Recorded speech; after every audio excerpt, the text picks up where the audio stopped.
Kisah ini terjadi di sebuah kota kecil di Jawa Barat. Setiap malam, ada sebuah bis malam yang beroperasi di rute tertentu yang dikenal angker oleh penduduk setempat. Bis ini sering dijuluki bis malam hantu karena banyak cerita seram yang melibatkan bis tersebut. Namun, sebagian besar cerita itu dianggap sebagai mitos hingga seorang pria bernama Rizal mengalaminya sendiri. Rizal adalah seorang pekerja yang sering pulang larut malam karena pekerjaan di kantornya. Suatu malam, setelah menyelesaikan pekerjaannya yang menumpuk, Rizal buru-buru pergi ke terminal untuk naik bis terakhir ke rumahnya. Terminal itu sepi, hanya ada beberapa orang yang menunggu bis. Rizal melihat bis malam itu datang, dan tanpa berpikir panjang, dia naik ke dalamnya. Bis malam itu tampak tua dan sedikit kumuh, dengan beberapa kursi yang rusak dan lampu yang redup. Rizal memilih duduk di bagian belakang bis, berharap bisa tidur selama perjalanan pulang. Hanya ada beberapa penumpang lain di dalam bis, semuanya duduk diam dan tampak lelah. Setelah beberapa saat, Rizal mulai merasa ada sesuatu yang aneh. Udara di dalam bis terasa dingin dan suasana menjadi sangat sunyi. Meskipun mesin bis menderu, Rizal merasa seolah-olah ada keheningan yang mencekam di sekitarnya. Dia melihat ke arah penumpang lain, tetapi mereka semua tampak tidak peduli. Rizal mencoba untuk tidur, tetapi setiap kali dia memejamkan mata, dia merasa ada yang mengawasinya. Dia membuka mata dan melihat seorang penumpang di depannya menatapnya dengan tajam. Ketika Rizal mencoba melihat lebih jelas, penumpang itu tiba-tiba mengalihkan pandangannya. Tiba-tiba, bis berhenti di sebuah halte yang gelap dan sepi. Seorang wanita tua, dengan pakaian yang sangat kuno, naik ke dalam bis. Dia tampak pucat dan tidak membawa barang apapun. Wanita itu berjalan melewati Rizal, dengan tatapan kosong dan duduk di kursi paling depan. Rizal merasa ada sesuatu yang tidak beres, tetapi dia berusaha mengabaikannya. Selama perjalanan, Rizal melihat wanita tua itu sering berbicara sendiri dan tersenyum tanpa alasan. Rizal merasa semakin tidak nyaman dan mencoba mengalihkan perhatian dengan melihat pemandangan di luar jendela. Namun, dia menyadari bahwa bis terus melewati jalan yang sama berulang-ulang, seolah-olah mereka tidak pernah bergerak maju. Semakin lama, Rizal merasa semakin gelisah. Dia mendengar bisikan-bisikan halus dan suara tawa yang aneh. Ketika dia melihat ke arah wanita tua itu, dia menyadari bahwa semua penumpang di dalam bis kini menatapnya dengan tatapan kosong dan menyeramkan. Rizal merasa sangat takut dan berusaha mencari jalan keluar. Dia berjalan menuju pintu depan bis, tetapi sopir bis, yang tampak tidak peduli sejak awal, kini menatapnya dengan mata yang merah menyala. Rizal berusaha membuka pintu, tetapi pintu itu terkunci rapat. Penumpang lainnya mulai mendekatinya dengan langkah lambat, membuat Rizal panik dan berteriak minta tolong. Rizal melihat jendela darurat di bagian belakang bis dan berusaha membuka kunci jendela tersebut. Dengan susah payah, dia berhasil membuka jendela dan melompat keluar dari bis yang sedang melaju. Dia terjatuh ke tanah dengan keras, tetapi berhasil bangkit dan berlari menjauh dari bis itu. Dia berlari tanpa menoleh ke belakang, mendengar suara bis berhenti dan penumpang-penumpangnya berteriak, memanggil namanya. Rizal terus berlari hingga dia mencapai sebuah rumah penduduk dan mengetuk pintunya dengan keras. Penghuni rumah itu, seorang pria tua, membukakan pintu dan segera membawa Rizal masuk. Pria tua itu memberikan Rizal air dan menenangkannya. Setelah Rizal tenang, pria itu menceritakan bahwa bis malam yang dinaikinya adalah bis hantu yang sering muncul di malam hari. Bis tersebut konon adalah bis yang mengalami kecelakaan tragis bertahun-tahun lalu, menewaskan semua penumpangnya.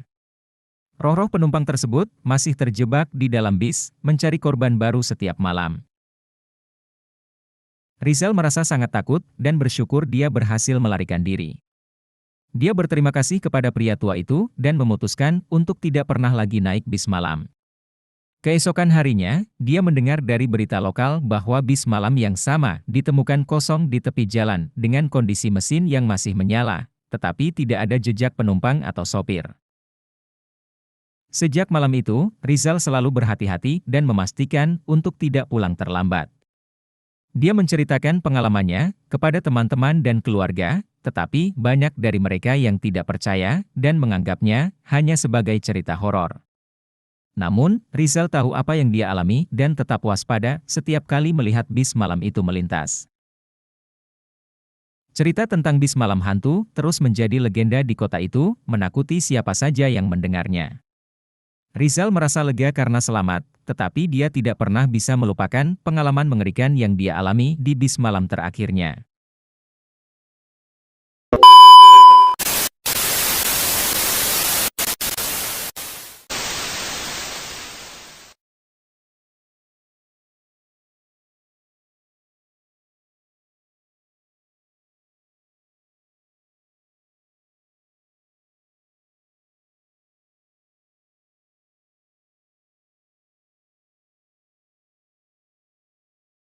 Kisah ini berawal dari sebuah acara camping yang diadakan oleh sekolah menengah pertama di sebuah desa terpencil di Bandung.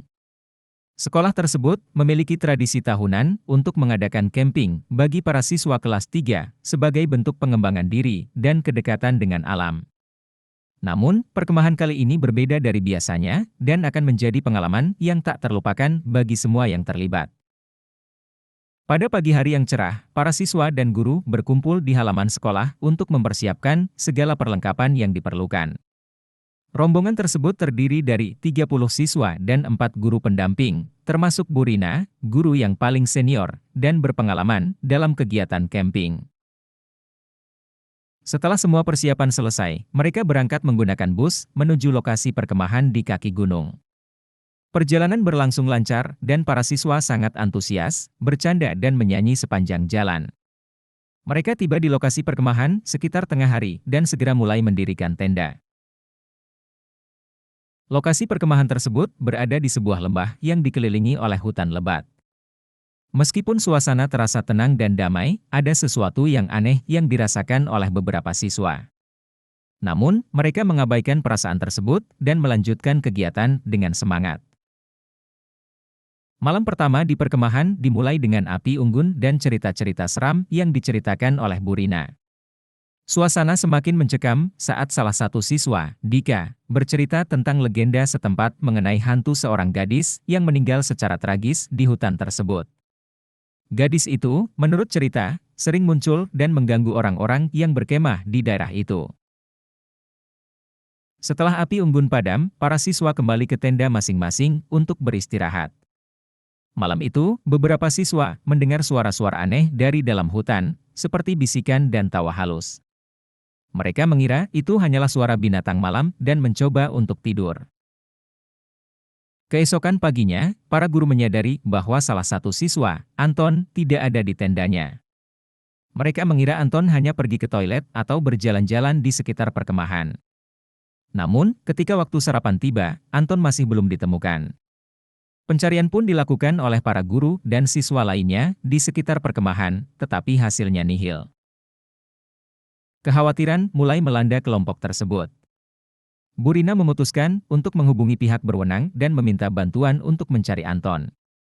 Tim pencari yang terdiri dari polisi dan warga setempat segera tiba dan mulai melakukan pencarian lebih luas ke dalam hutan.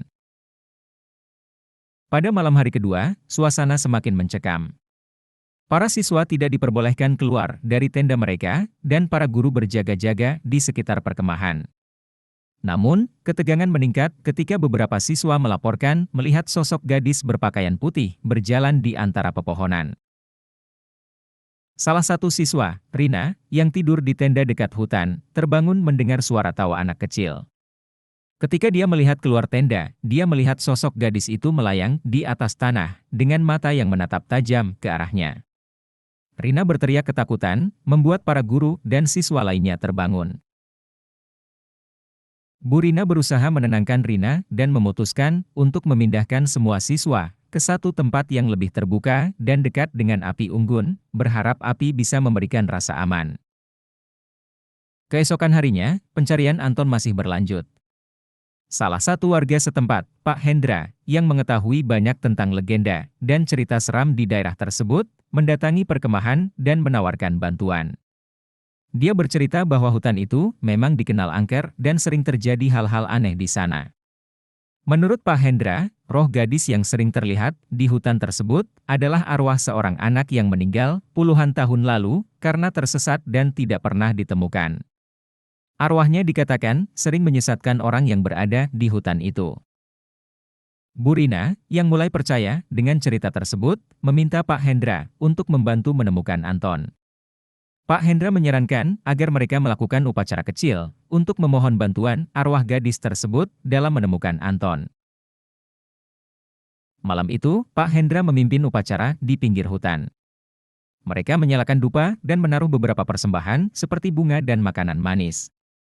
Selama upacara, suasana terasa sangat hening dan angin bertiup lembut, seolah-olah ada sesuatu yang tak terlihat di sekitar mereka. Tiba-tiba, seorang siswa, Andi, yang ikut dalam upacara, merasa ada yang menarik tangannya. Dia mengikuti tarikan tersebut yang membawanya masuk ke dalam hutan. Guru-guru dan siswa lainnya mengikuti Andi dengan hati-hati.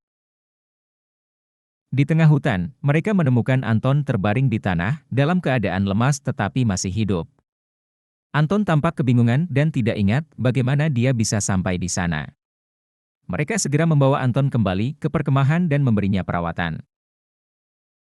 Setelah kejadian tersebut, Bu Rina memutuskan untuk segera mengakhiri perkemahan dan membawa semua siswa kembali ke sekolah lebih awal. Mereka berkemas dengan cepat dan meninggalkan lokasi perkemahan dengan perasaan lega, namun masih diliputi ketakutan. Di sekolah, Anton menceritakan pengalamannya. Dia mengaku mendengar suara gadis kecil yang memanggil namanya dan membawanya masuk ke dalam hutan. Dia merasa seperti berada dalam kabut tebal dan tidak bisa menemukan jalan kembali. Anton juga melihat sosok gadis berpakaian putih yang menuntunnya hingga akhirnya dia terbaring di tanah. Cerita ini menjadi perbincangan di sekolah dan menyebar ke seluruh desa. Perkemahan di hutan tersebut dihentikan untuk sementara waktu dan lokasi tersebut dijaga ketat oleh warga setempat. Meskipun para siswa dan guru selamat, pengalaman tersebut meninggalkan bekas yang mendalam di hati mereka. Mereka belajar untuk lebih menghormati alam dan segala misterinya, serta menjaga sikap waspada terhadap cerita-cerita seram yang mungkin memiliki kebenaran di baliknya.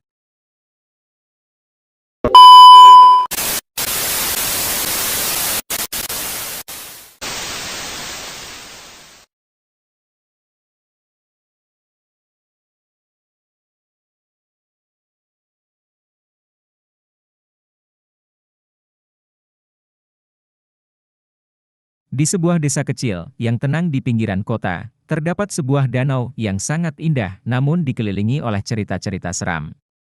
Danau itu sering dipenuhi dengan suara riang anak-anak yang bermain di sekitar tepinya, namun di balik ketenangan airnya yang tenang, tersembunyi sebuah tragedi yang akan menghantui desa itu selama bertahun-tahun. Ini adalah kisah tentang seorang anak bernama Raka yang tenggelam di danau tersebut, dan tentang misteri yang terus menghantui desa setelah kematiannya. Raka adalah seorang anak berusia 9 tahun yang ceria dan penuh semangat.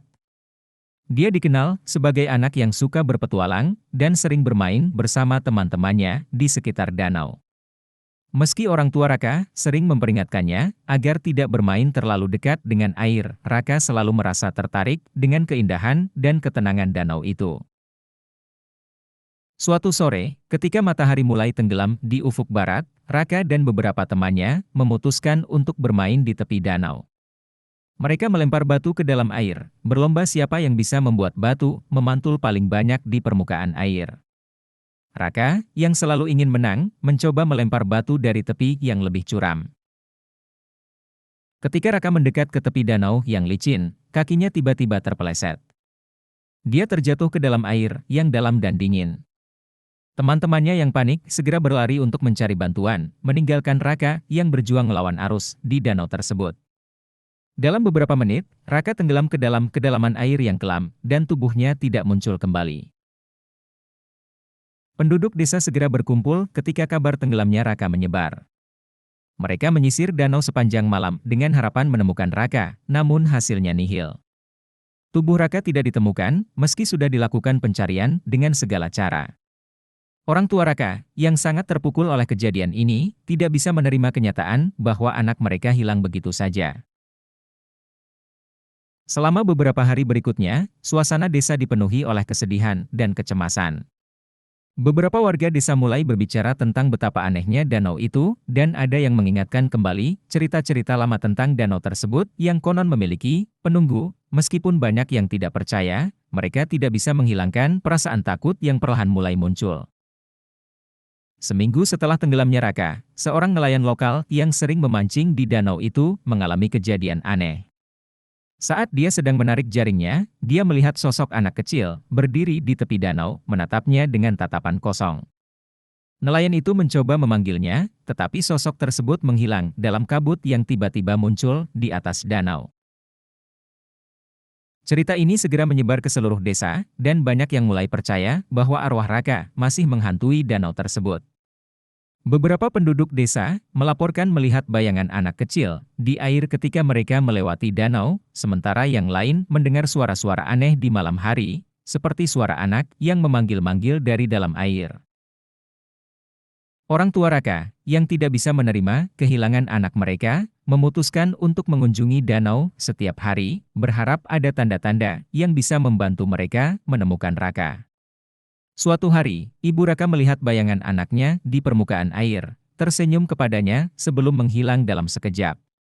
Ibu Raka yakin bahwa itu adalah arwah anaknya yang mencoba berkomunikasi. Mereka memutuskan untuk mengadakan upacara di tepi danau untuk menenangkan arwah Raka. Seluruh desa berkumpul, membawa sesaji dan doa untuk memberikan kedamaian bagi jiwa anak yang hilang itu. Meskipun upacara dilakukan dengan hikmat, penampakan dan suara-suara aneh tidak berhenti. Beberapa bulan setelah upacara tersebut, gangguan semakin sering terjadi. Para penduduk desa yang tinggal dekat dengan danau mulai mendengar suara-suara air bergejolak di tengah malam, seperti ada sesuatu yang bergerak di dalamnya. Anak-anak di desa mulai merasa ketakutan untuk bermain di luar rumah saat malam tiba, karena beberapa dari mereka mengaku melihat sosok anak kecil, basah kuyup, berdiri di depan rumah mereka. Salah satu keluarga yang tinggal paling dekat dengan danau, keluarga Pak Ardi, mengalami kejadian paling menyeramkan. Suatu malam, anak mereka, Rina, tiba-tiba terbangun dan berjalan keluar rumah menuju danau, seperti dalam keadaan tidak sadar. Ketika orang tuanya menyadari, mereka segera mengejarnya dan berhasil menghentikan Rina tepat sebelum dia masuk ke dalam air. Saat ditanya mengapa dia berjalan ke sana, Rina hanya mengatakan bahwa Raka mengajaknya bermain. Merasa terancam dengan kejadian-kejadian ini, penduduk desa memanggil seorang dukun tua yang dikenal memiliki kemampuan untuk berkomunikasi dengan dunia gaib. Dukun tersebut, setelah melakukan ritual di tepi danau, mengungkapkan bahwa arwah Raka masih terjebak di antara dunia orang hidup dan dunia arwah. Dukun itu juga menemukan bahwa danau tersebut adalah tempat yang disakralkan oleh leluhur, dan arwah Raka tidak bisa tenang karena ada energi negatif yang menghalanginya untuk pergi.